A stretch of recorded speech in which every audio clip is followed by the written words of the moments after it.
friends here. Not only God is our friend, but not just being nice and shaking your hand and being friendly. We want to be friendships among each other here, where we are got each other's back. We care about each other. And that's a lot more than just a smiley face coming in on Sunday. It's friendship that binds people together. And God's loving friendship to us through His Son, through the gift of salvation, is something that we cherish so deeply here. You're going to be blessed today. I'm telling you. I'm just giving you a heads up. You're going to be blessed. You better hold on. Better buckle your seatbelt. It's going to be good today. And Nancy Whalen is our missions coordinator. And she's going to come up first and introduce our guest, one of our first guests today. And Nancy Whalen is the best one. Nancy, if there's anything about Nancy, she is a very intellectual lady. And she believes in education. Her family believes in education. Her kids are in education. And Nancy is a girl that really represents the world of education. And she is the most apropos person to introduce our guest today. Thank you, Pastor. Yeah, when you're ready to send your kids off to college, it's a scary time, and those of us who have faith pray over them. They gotta watch them every day and send angels around them. But there's, as Ed said, Brother Ed said, the devil's hard at work, and he's after those kids. But praise God that there are resources out there to lead them and keep them with Christ. And we are pleased today to have our brother with us here from Chi Alpha. And at the back table, before you leave, there is a little display back there. You can pick up a bookmark for your Bible or your book and a card so you can pray for Tyler and Paige Staton and their family as they conduct their ministry, because this has been quite a tough couple of years here with the COVID and everything, but the devil's always working, and so Tyler's got a job as long as he'll have it, I'm telling you, and we're pleased to have him today, Tyler. Praise the Lord. Thank you so much, Nancy. I just first want to say thank you so much to you guys all as a church, to Pastor. You guys were the first church to take me on when I came to North Carolina, and I will never forget you guys. That was very special. I was not a missionary who even had the chance to even reach out to the church before that happened. Like, you guys just jumped right on and were like, hey, we believe what God is going to do at NC State, and we are going to get behind Him. And I'm just so thankful for people like you. You guys made us feel at home. And so I want to let you know and bring you a report that what you are doing here at the church, here in the city, it matters. Also, your prayers matter because we are feeling those prayers. And so we are just thankful that not only have you partnered with us in support as a church, but you guys have partnered with us in prayer. I love that you guys display our picture back there, because as you walk by, hopefully you see it. Hopefully you whisper a 10-second prayer or something like that, because I believe, just as Nancy was saying, that prayer changes things. It changes us, but it changes things around us. And so we have felt those prayers over this last year, and we did not stop seeing God move. It was beautiful. It was different. Like you guys experienced with COVID, it was different, right? But God just told us in our hearts, instead of throwing out nets, we're going to go fishing. It's just like kind of for the one. And so we kind of had that mentality, and we begin to just tell ourselves smaller is better. Smaller is better. And so we went through Bible studies and book studies, and our people at NC State were reading A.W. Tozer's Pursuit of God together, which is a phenomenal book. And they were like, I never would have picked this book up unless you guys had us do this. And so we had small groups going through that and just challenging them to just lean into the relationship with God. And it was beautiful. I'm going to put this picture number 1. I think it might show up. We'll see. It's actually of a wedding. maybe number one. We'll get to some of these, but I'll just go through the pictures that we have. So this actually was our largest event.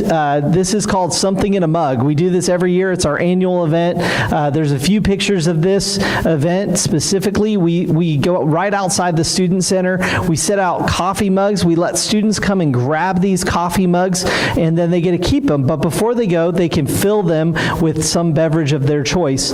And so they fill it with lemonade, sweet tea, iced coffee, just different drinks, and they enjoy that beverage, and then they get that mug, and they keep it through their time at college. It's so funny. They'll be like, I still have that mug from 2 years ago. And so we use this as a connecting moment with our students to be able to send out our small group leaders into this crowd of 1,000 people, right, that come through, and we say, just connect with them, make friends, get numbers, talk to them, invite them into your life, invite them into your small group, and through that, we hope they encounter Jesus. And so we had 1,000 people, 100 of them said, hey, I'm interested in hearing more about small groups. Now, not all 100 got involved. That would have been awesome, but I will tell you that even just to hear that there was 100 people that are interested in small groups is where we start, right? And then there's individuals who aren't ready for that. We had a lot of internationals. At NC State, we have 4,000 international students, 2,000 from India, 1,000 from China, and then various other places. And so there is the mission field coming to us at our campus, and we can openly share the gospel message with them. And so it's beautiful. So you can see there's some individuals. If you go to another picture, if that's possible. That's my family. So we may come back to a different one. I have 4 boys, Xander, Pax, Beckett, and Dashel. Pax was born in Mexico. We lived there for a year. Our boys love living out here in the East, and they are part of our ministry. You may see my oldest in some of the pictures playing spike ball or different things with some of our students. The students love being around our kids. We do ministry as a family, and I'm just so thankful. I'm sorry they couldn't be with you guys today. My wife is actually sharing at another church and on stage with them, and so our kids are with her. But yeah, I have a phenomenal family. Love doing life with them.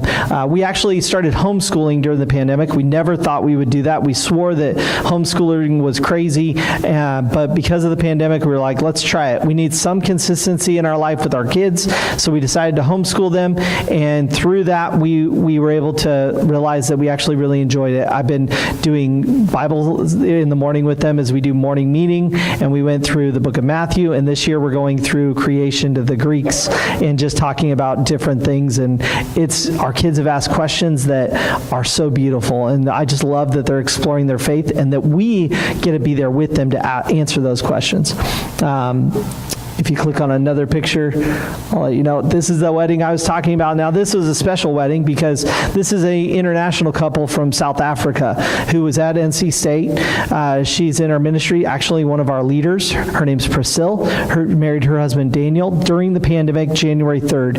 And it was like their facility started telling them, hey, we're not going to reduce the cost, but we're going to reduce the amount of people who can come all the way down to like 20 people. And so finally we just said, hey, why don't you save yourself some money? We will clear out our entire living room, and we will do the wedding in our living room. Only if you want. We are not pressuring you. If this would be a blessing to you, it's there for you. So I had the chance to do the wedding and officiate the wedding for this beautiful couple who's married, and they did it in our house. And so we had a African-style wedding with some yummy food and dancing. I mean, people moved like you never could believe. I wish I could move like them. So yeah, it was one of the coolest weddings I've ever had the chance to do. So what a blessing. So Daniel and Priscilla. There's some other pictures that will fly behind you, in front of you, behind me. These are our student leaders. These are the ones who make things happen at NC State. I know I get to lead things, but these are the student leaders I get to pour into, and they have started this semester with small groups and just leading so well, and I am just so thankful for them. These are leaders who came out of the pandemic and have said, you know what, we're not done. Like, we didn't give up. We're going to keep moving. God has has a plan for this year, and we have seen things just unfold in such a beautiful way, and I'm just so thankful that they have said yes. They could have easily just folded up and said, you know what, this is too hard, and it was hard for them for sure, right? But we said, hey, let's go through the messy hard together as a community. And so I'm believing that not only is God going to use them on the campus, but when they graduate in a couple of years, that they would be sent out into churches like yours, and that they would be life group leaders, that God would use them to go into the marketplace to impact that place too. We also, a girl on the right, 2N, her name's Tressa. She is now on our staff team. She joined us from Colorado Springs, moved here, and she is solely focusing on international students. We just had probably, I would say, about 100 contacts where we are just developing a relationship with internationals, and we are trying to purposely be their friends, like we were just talking about, and how important that is to be a friend to them. Many of those individuals will never step foot into somebody's house, and so we have a chance to be their friend and make an American friend. And so what a blessing they are. We also had 2 interns come to our group, one from Troy, Alabama, and the other from Northern Arizona University. So, yeah, what a blessing that is. And then I think there might be one more. This is at our leadership meeting. You can go to the next one. We do a lot of tabling on the campus. This is in the Brickyard at NC State. Us just trying to connect with students.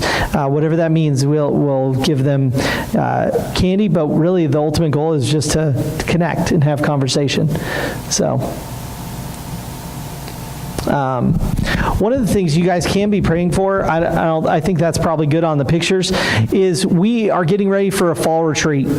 I signed a contract. I did one of those bold moves where you're like, okay, we're going to do this. We're coming out of this pandemic strong, and we're going to go to a campground, and we're going to go to campaigns.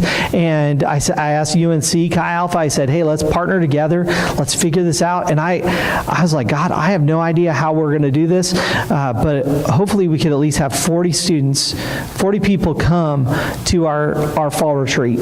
And then from there, like, we could just really unite and grow together. And I'm like, God, I don't know why. I don't even know where those numbers are going to come from, but I signed the contract for 40. That was a step of faith, right? And you're like, oh man, you could really be stupid, Tyler. But let me tell you what, this weekend we had our 40th person sign up. So we have 40 people going to fall retreat. And so we are just, I mean, that's God, right? God's moving. We just had my friend who was a church planner in Colorado. He started this thing called the Doubters Club. He came out, spoke at our Chi Alpha this last Tuesday.